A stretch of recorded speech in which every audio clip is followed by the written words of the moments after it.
एक समय की बात है, राधा अपने घर के आंगन में खड़ी थी। राधा के परिवार का निधन एक दुर्घटना में हो जाता है।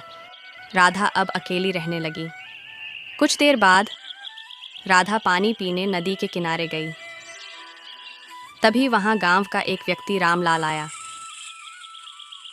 और उसे घूरता है और उससे बोला, तुम यह पानी नहीं पी सकती, तुम मनहूस हो, अपने परिवार को तो खा लिया है, अब पूरे गांव को अपनी छाया से बर्बाद कर दोगी।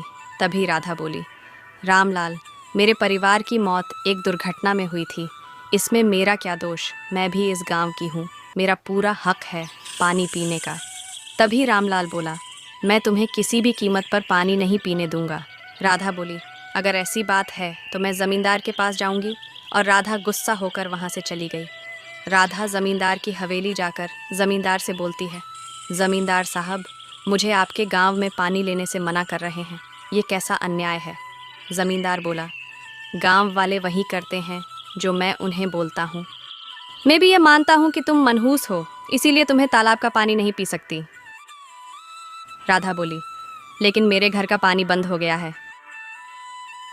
जमींदार बोला, मुझे कोई फ़र्क नहीं पड़ता है, इससे पहले मैं तुम्हें अपने नौकरों से बाहर फेंकवा दूँ, यहाँ से चली जाओ। राधा दुखी होकर वहाँ से चली जाती है। राधा गांव के हर दरवाजे को खटखटाती है, लेकिन उसकी मदद कोई नहीं करता है। राधा दुखी होकर गांव से बाहर निकल जाती है। तभी जंगल में उसे एक साधु मिलता है। उसके हाथ में कमंडल और लंबी दाढ़ी थी। साधु राधा के पास आकर बोलता है, तुम रो क्यों रही हो। राधा दुखी होकर अपनी परेशानी को उन्हें बताती है। राधा की परेशानी को सुनने के बाद साधु बोला, मनुष्य कितना स्वार्थी हो गया है, वह नहीं जानता कि पानी कितना मूल्य हो गया है। साधु मन ही मन कुछ मंत्र बोलना है और राधा को बोल, राधा तुम घर जाओ, मैं रात को तुम्हारे घर आऊँगा। राधा धीरे धीरे अपने घर की ओर बढ़ जाती है। राधा अपने घर पहुंच जाती है। वह देखी है कि उसके दरवाजे से रोशनी आ रही है। वह दरवाज़ा खोलती है और देखते हैं कि वहाँ चारों तरफ रेगिस्तान ही रेगिस्तान था। वह आगे जाती है। आगे जाने पर वही साधु उसे मिलता है।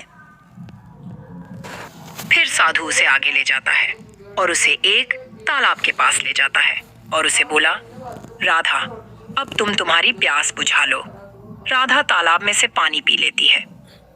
अगर आपको ये कहानी पसंद आई हो तो वीडियो को लाइक, कमेंट, शेयर करें और ऐसी ही मज़ेदार कहानियां देखने के लिए सब्सक्राइब करें और चैनल से जुड़े रहें।